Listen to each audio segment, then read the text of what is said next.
Aujourd'hui, petite vidéo avec le poteau Renaud de la chaîne Easy Thai Life. Alors là, je viens d'arriver à son condominium et puis on va avoir une petite discussion entre collègues sur la vie en Thaïlande, sur YouTube, etc. Et voilà, let's go! Ça va? Ça va et toi? La forme? Ouais, nickel. Ouais. Bon bah maintenant, direction le marché W avec la bête. Ouais, let's go. Le fameux trafic. Le fameux trafic, ouais.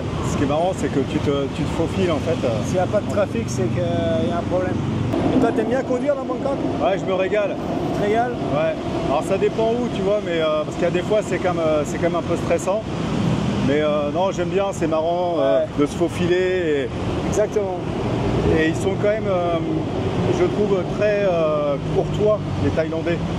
Les voitures, elles se décalent. Les scooters, s'ils te passent devant, ils te font toujours un petit signe de la tête. Et c'est curieux parce que tu vois, des fois, tu les vois, ils vont carrément rouler à contresens en fait.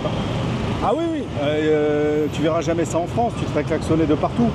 Moi, la dernière fois, pareil, sur l'autoroute, j'ai repris une petite bande pour, enfin pas l'autoroute, mais l'highway, parce que je m'étais planté, il n'y a personne qui te dit quoi que ce soit. C'est bon. Ça passe au millimètre. Hein. Ça passe au millimètre là, ouais. Ah là, il y a un accident en live. C'est rien? Ouais, bah là, ils sont tous les deux sortis de la voiture, à mon avis, c'est qu'il y a un accident. On va voir ça. Foncé dans le cul.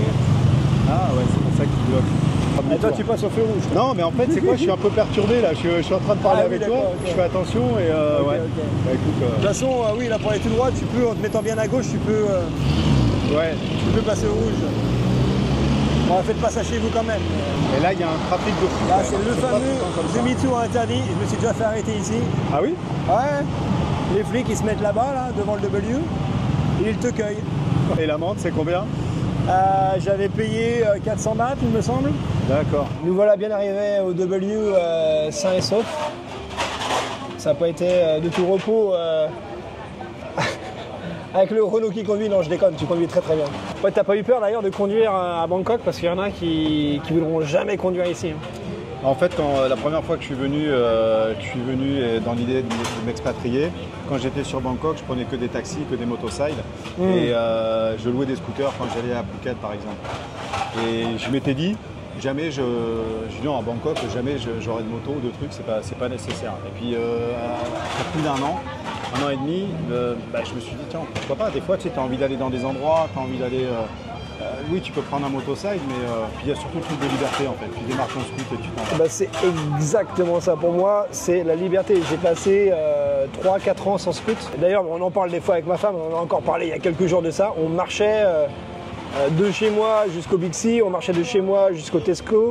Elle m'a dit quoi l'autre jour? On marchait, je sais plus où c'est exactement, mais genre c'est maintenant quand on y pense, on se dit mais c'est pas possible qu'on marchait de là à là, tu vois. Et le jour où on a eu le scoot, ça a été un game changer, c'est la liberté, t'as plus besoin d'attendre un mec. Pour moi c'est primordial d'avoir un scoot à Bangkok, mais c'est super, c'est chaud quoi. Voilà, c'était le côté un petit peu dangereux. Bon après je me dis...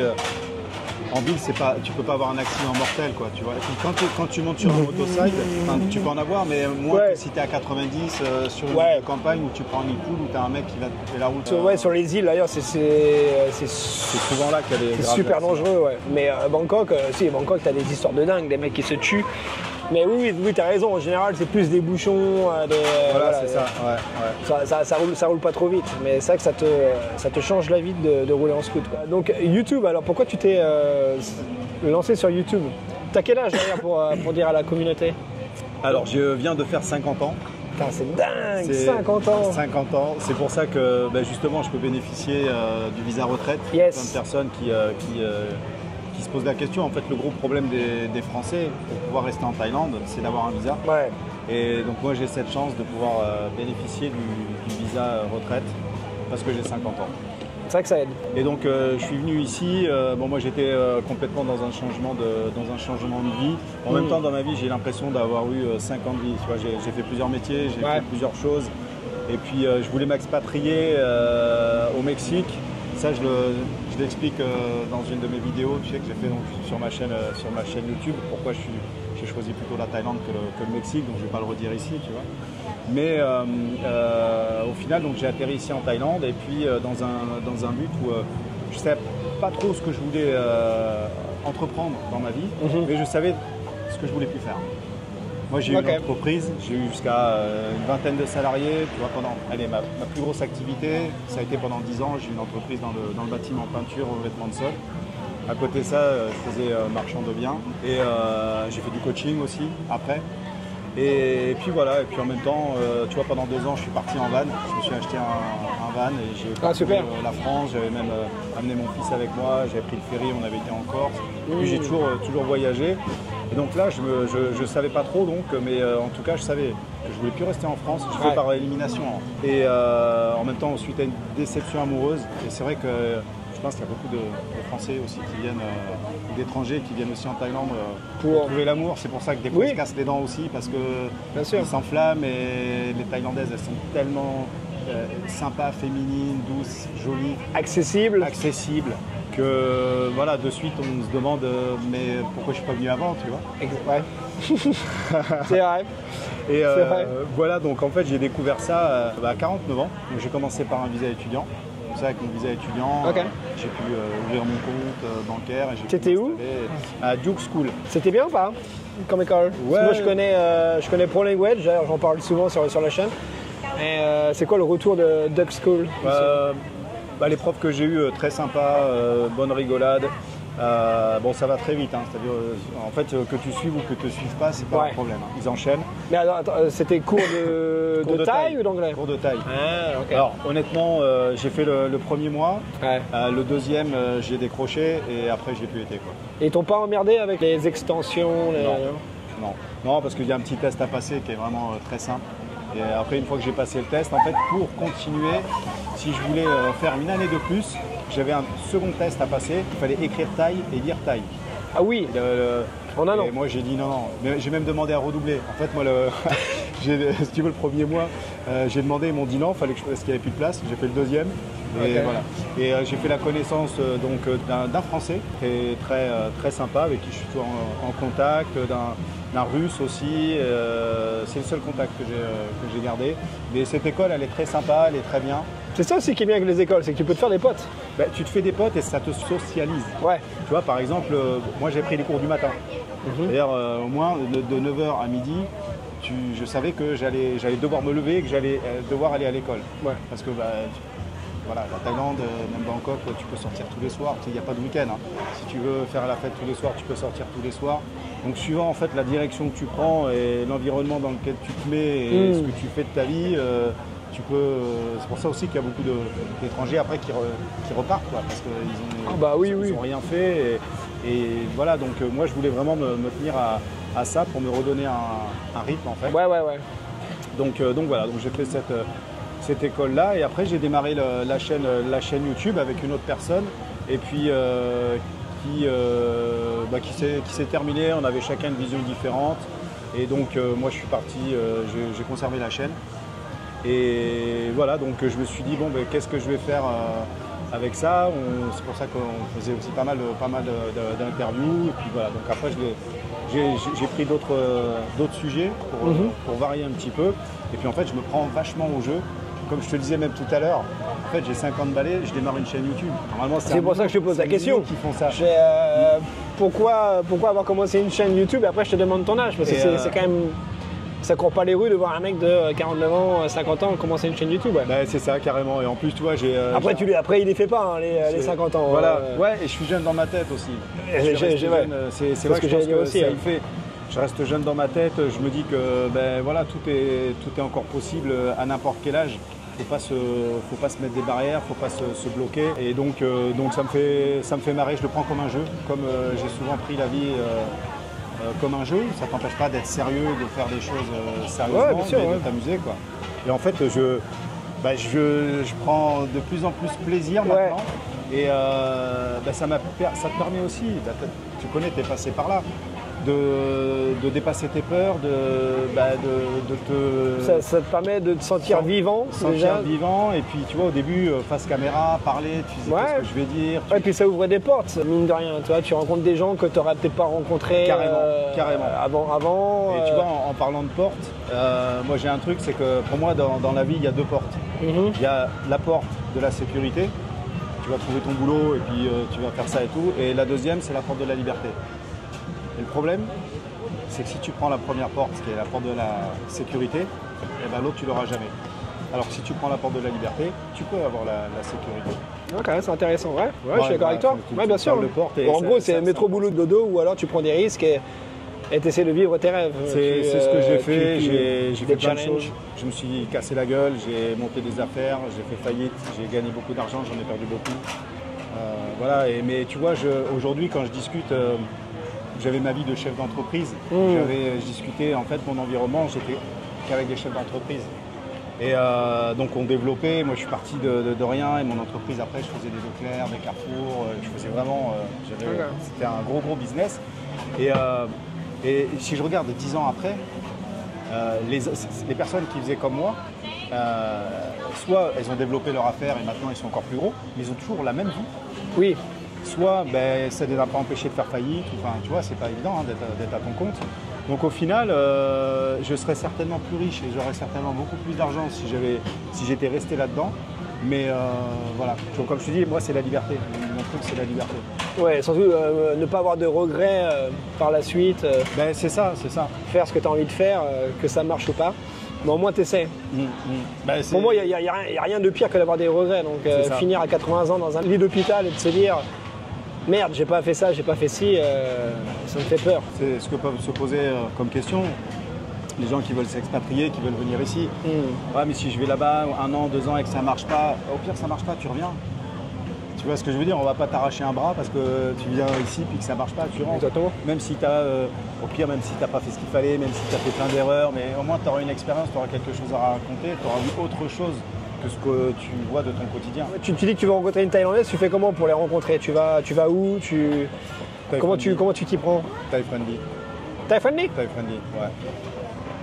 Thai friendly, les amis. Lien en description. Et ouais, moi je fais la promo, j'ai rencontré ma femme sur Thai friendly. D'accord. Il y a 10 ans. Ok. Ouais, et on est mariés. Ouais, Thai friendly, ouais. D'accord. Donc ça fonctionne, Thai friendly, ouais, tu trouves. Il y a des filles. Oui, franchement. Il y a de tout, j'imagine. Le truc, c'est que honnêtement, moi, ça me saoule. Donc, j'y passe pas mon temps en fait. Donc, j'y vais un petit peu. Je pense que c'est comme tout, si tu veux vraiment avoir des dates et des trucs, mais j'ai des potes qui rencontrent des femmes toutes les semaines et plusieurs. Moi, Thai friendly, là, ça fait 1 mois, tu vois, donc j'ai dû en rencontrer 4 ou 5. Ok. J'ai dû rencontrer 4 ou 5. Mais tu recherches quelque chose de sérieux, hein? En fait, tu prends ce qui vient, si c'est sérieux, c'est sérieux. Et que je veux du fun à ce moment-là et tout, oui, ouais. En fait, ça dépendra de la rencontre que je ferai. Mais maintenant, je suis moins dans le truc. Mais en fait, quand je suis arrivé ici, j'étais pas dans l'optique que je veux trouver une femme. Je dis, j'en trouverai une, ça viendra, parce qu'il y en a plein ici. Donc, t'as le choix.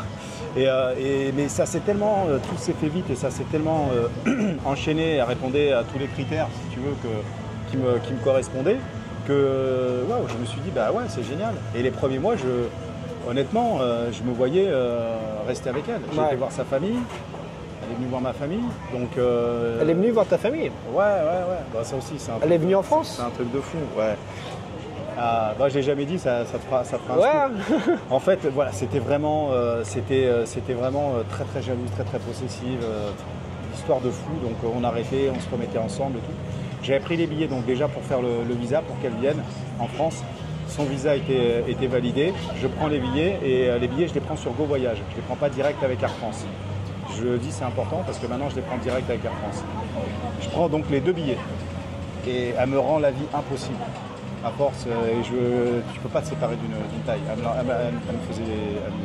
C'était tous les jours presque des grosses scènes, des gros trucs pour 3 fois rien. Donc on arrêtait, mais elle revenait, elle me harcelait. Franchement, c'était du harcèlement presque. Hein. Et donc au final, j'annule les billets. Enfin, contacte Go Voyage par mail et je vais annuler son billet et savoir si je pouvais rembourser ou pas. Donc je pouvais pas te rembourser. Bon, ça c'était un truc. J'ai dit bon, ben c'est pas grave, donc annulez-moi son billet. Il dit non, vous annulez le voyage. Tu ne pouvais pas annuler un seul billet parce qu'ils les avaient mis ensemble. Ouais, mis ensemble, ok. Donc c'était impossible. Donc en fait, je suis rentré et à elle, je lui ai dit bon, ben j'ai annulé ton vol, tu me laisses tranquille. Et je suis rentré donc tout seul. Donc j'avais payé 2 billets. Alors j'étais bien. En plus j'avais mon épaule pétée. Au moins j'avais 2 sièges pour moi, tu vois. J'avais les 2 sièges pour moi et j'ai pris en rigolant, tu vois. Mais bon, j'avais quand même payé 2 billets pour rien. Tu m'étonnes. Ouais. Donc j'arrive en France et puis donc là après elle se radoucit, elle m'envoie des messages. Je lui dis non. Elle m'appelle. Elle arrive en France. Et là j'étais là, mais non, mais c'est pas vrai. Donc elle arrive pas chez moi, mais elle arrive en France. Elle avait son visa. Donc elle s'achète son billet. Et elle vient. Ah oui. Et elle savait où j'habitais, enfin tu vois les villes parce qu'on en avait parlé. Ouais, la psychopathe. Elle avait réservé des trucs. Donc elle avait réservé un hôtel à Pau parce que j'allais à Pau. Après elle arrivait à Biarritz. Et je te vois sous la douche. Ah oui, d'accord. Et après, si tu veux, tu as quand même une responsabilité. En fait, quand tu fais la demande de visa. Bah oui, parce que oui, j'étais caution d'elle. Et donc en plus, non mais attends. Elle rate son premier vol. Elle peut pas quitter la Thaïlande parce que son billet retour, elle a que le ticket en fait de paiement, mais elle n'a pas le billet. La compagnie ne lui avait pas refait, donc ils n'ont pas laissé quitter Donc c'est là où elle m'appelle en pleurs. Je suis à l'aéroport, je peux pas partir et tout. Je dis bon mais annule tout.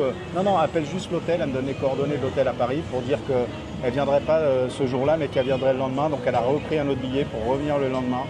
Elle a passé quelques jours à Paris. Et elle arrive à Biarritz. Je lui dis bon écoute, je viens te chercher à Biarritz.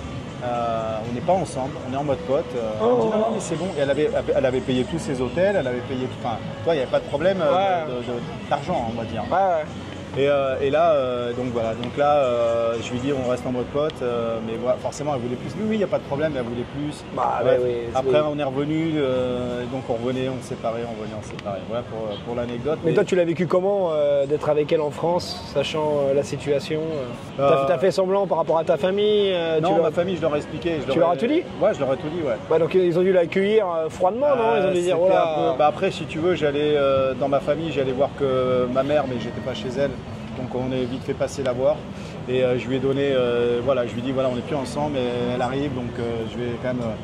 ils ont dû être surpris, ils ont dû se dire mais c'est quoi c'est quoi ce pays, c'est quoi ces meufs? C'est ça, c'est mes enfants surtout, mes enfants. Tu dis tes enfants?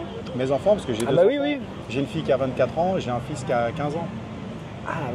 Donc eux ils étaient au courant de l'histoire et ils ont rien dit parce qu'ils l'ont vu, du coup elle était tout le temps avec moi. Donc, mais elle est sympa quand tu la vois. Oui, c'est pas une hystérique. Non, mais du tout. Ah non, elle est hystérique après quoi. Mais ça fait flipper parce que t'as plein de filles taille comme ça. Il y a des histoires, il y en a des milliers des meufs comme ça qui sont bien sous tout rapport et puis d'un seul coup ça vrille. Tu sais ce qu'elle a fait? On était donc ensemble. Ouais. Elle a fait un concours de Miss. Donc elle était sélectionnée parmi les 20 dernières. Après elle était sélectionnée parmi les 15 dernières. Et c'était la dernière soirée je crois. Et elle apprend qu'elle n'est pas dans le top 3. Ouais. Et j'ai même filmé le truc, j'ai dit non. Et en fait ça m'a pas surpris elle. Elle est sur le podium, tu la vois. Et en plus là ils étaient en couple, c'était les hommes et les femmes. Donc les deux ils sont en maillot de bain comme ça, ils marchent, donc il veut faire un tour, un deuxième tour et après repartir par derrière. Elle se barre, elle descend de l'estrade, elle passe à travers la foule comme ça. Parce qu'elle venait d'apprendre qu'elle n'était pas dans le top 3 pour te dire le caractère, tu vois. Donc, oui, non, mais et là je vois ça. Courir. Et donc voilà. Et après, elle aurait dit, je lui dis mais... Red flag, barrez-vous les mecs, barrez-vous en courant. C'est clair.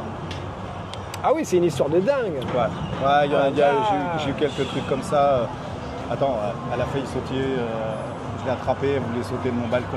Je me suis dit, je me voyais en prison, quoi, quand tu vois le truc. Mais je suis même pas surpris. Non, mais il y a des filles. C'est pour ça, tu vois, et moi je suis là, et même sur ma chaîne, je le dis. Alors tu vois, ça je l'ai pas dit sur ma chaîne, Je le dis pas parce que j'ai pas envie de parler d'elle. Comme je sais qu'elle me suit, qu'elle va regarder, j'ai pas envie d'expliquer ça, tu vois. Et ouais, mais elle traduit en anglais, on est la traduction en anglais, elle sait parler anglais. Ok. Et en fait, voilà, c'est pas parce qu'il t'arrive une mauvaise expérience qu'il faut te dire. Ah oui, J'aurais pu, franchement, entre ça, mon épaule pétée qui m'a coûté 15 000 €, entre cette histoire-là, entre. Je pourrais me dire, la Thaïlande, c'est bon. Ouais, j'en ai eu assez, je plie bagage. Ouais. Mais non, parce que ça reste un pays merveilleux, il ne faut pas s'arrêter justement, même si je pense que les Thaïlandaises, elles montent très vite dans les tours et elles redescendent très vite dans les tours. J'ai pas mal de copains qui me racontent ça, qui sont très possessifs. Ils sont sanguines, ouais. Mais à côté de ça, il y en a d'autres aussi qui les sont... gourgandines. Et donc voilà, donc je me suis dit non, bah écoute, c'est pas grave, ça te servira d'expérience. Exactement. Voilà. Bienvenue en Thaïlande, on vous sert quand le verre est vide. Ouais. Et là encore, elle a mis du temps. Le soir, ils vont plus vite. Hein. Ouais. Popcorn. you will parler. I'm sorry. It's okay, it's fine, you can say hello. You're gonna be in- You can say hello. Come on. Hello. Alors elle, c'est une vieille de la vieille. C'est une vieille de la vieille, ça veut rien dire. YouTube. Elle est là depuis des années. Ah, hey, YouTube, Him and C'est ça. me too. Alright, you also. Elle est géniale cette meuf. Si vous venez au W, allez lui dire bonjour. Elle est super sympa. Mais elle est là depuis des siècles. Ouais. Oh, je l'ai toujours connue cette meuf. Énorme. Ouais, donc ouais, pour en finir avec ça, il y a des cas en Thaïlande, hein, c'est bien connu, hein, le coup de je te coupe la quéquette et je te l'accroche à un ballon, c'est pas des histoires de contes de fées, quoi, c'est vraiment arrivé. Quoi. Ouais. Il y a des psychopathes. Mais ce qu'il faut, c'est les déceler le plus vite possible pour se barrer en courant. Tu peux rien y faire avec des meufs. Faut pas croire, c'est un peu comme le mec qui arrive avec tous ses billets et qui dit moi je vais sortir la prostituée du bar et je vais la faire changer de vie. Non, une prostituée, ça va rester une prostituée, je suis désolé. Une meuf comme ça qui est complètement tarée, tu vas pas arriver et dire ouais mais moi avec mon amour, je vais la faire changer, elle va devenir une fille bien. Non, si elle est tarée, elle changera jamais, quoi. Donc il faut se barrer, quoi. Et surtout que je pense que quand elle je vais me faire des amis, quand elle redescende, quand elle s'excuse, quand elle redescende et quand elle dit bon ok c'est de ma faute, je suis désolé, j'arrêterai. Je pense intimement qu'elles sont sincères sur le coup. Tu vois, elles sont pas. Ah oui non mais elles ont un grain. Elles sont sincères, mais c'est et puis ça va vriller. T'es au restaurant, ah tu dis un non mot de travers, ça part en sucette, c'est cause perdue. Tu peux rien y faire. Ouais. Tu peux rien y faire. En tout cas super histoire. Merci de l'avoir partagé parce que comme tu dis T'en as jamais parlé? Non, c'est voilà. Puis après. Mais c'est bien, justement, c'est bien d'en parler pour le poteau qui regarde la vidéo, hein, parce que il peut être confronté à ce genre de situation. Hein. Ça n'arrive pas simplement aux autres. Non. Moi, j'ai aussi eu des histoires avec des meufs complètement folles. Bon, c'était pas aussi poussé. Mais rencontrer des filles où en une soirée, tu vois que, seulement en une soirée, tu vois que la meuf, elle est complètement tarée. Quoi. Ouais. C'est un grand sourire, juste après, toi, tu la gueules, c'est clair. Ça va Bernadette ou je sais, c'est bon. Moi, j'arrête court. J'ai pas envie de partir dans un délire comme ça avec une meuf qui est complètement hystérique. Quoi. Bah, surtout qu'en fait, il faut pas. Après, en plus, mais surtout qu'il y en a foison des filles, c'est parce qu'il manque. En plus, j'étais pas dans le mode, tu vois, j'ai un peu de la bouteille, j'ai de l'expérience. En plus, j'ai connu des ruptures amoureuses et demain, je peux accepter et je peux rester tout seul. J'ai pas besoin je suis pas en dépendance affective. Ici, tu peux pas être en dépendance sexuelle. Enfin, je veux dire, t'as pas de problème ici. Hein, tu vas pas être frustré, tu peux pas être frustré. Donc c'était vraiment pas là-dedans. Ok, et puis on va finir avec une dernière question avant de se quitter. Est-ce que tu pourrais me donner un top 3 des choses que tu apprécies en Thaïlande et inversement? Le top 3. Alors, que tu kiffes? Ce que je kiffe, eh bien, c'est l'énergie, l'ambiance et le sourire de la population du peuple thaïlandais, que ce soit les femmes, que ce soit les hommes. La plupart du temps, tu as un sourire, voilà, ça je kiffe quand je vais dans la rue, quand je vais partout. Donc ça, c'est quelque chose que j'aime beaucoup. Ce que j'adore, c'est l'alimentation, en fait, les restaurants thaï et même la food thaï. Donc moi, je mange beaucoup thaïlandais, j'adore ça. De temps en temps, ça me manque la bouffe française et des plats européens, mais en fait, tu les as, donc tu vois, c'est même pas un inconvénient. Mais voilà, l'alimentation thaï, je kiffe. Et après, ce que j'aime surtout, c'est la sécurité. Et quand tu vas en France, moi j'ai souvent des potes au téléphone ou des trucs, s'il arrive toujours des histoires, il y a toujours des agressions, il y a toujours des braques, des vols ou des choses comme ça. Et ici en Thaïlande, tu connais pas ça. Ça m'est arrivé de laisser mes clés sur mon scooter, ça m'est arrivé d'oublier ma sacoche à un comptoir comme ça. Bah, Je suis, oh putain, peut-être 20 minutes après. Hein. J'étais loin, je suis revenu, la sacoche elle n'avait pas bougé. Quoi. Donc la sécurité. Et un troisième truc que je vais pouvoir kiffer, c'est le climat. Alors le climat, je vais le mettre dans les deux. Hein. Parce que le climat, en fait, tu ne te prends pas la tête ici à savoir s'il va pleuvoir, comment t'habiller. Voilà, tu sais que tu peux te mettre en short et en t-shirt ou en chemisette. Donc ça, c'est vraiment appréciable, même au niveau du moral. C'est-à-dire que tu n'as pas des moments où tu es plombé parce qu'il va pleuvoir pendant une semaine. Même la pluie ici, c'est que dalle. Il va pleuvoir. Tu vois, là, on est en pleine saison de la pluie. Clair. Regarde la journée. Ah oui, non, mais il est quelle heure? 6 heures, à peine 6 heures. De temps en temps, on a une averse, ça dure un quart d'heure et puis c'est terminé. Voilà. Donc voilà. Et les choses que j'aime pas, bah, pour l'instant, je suis encore sous le charme du pays.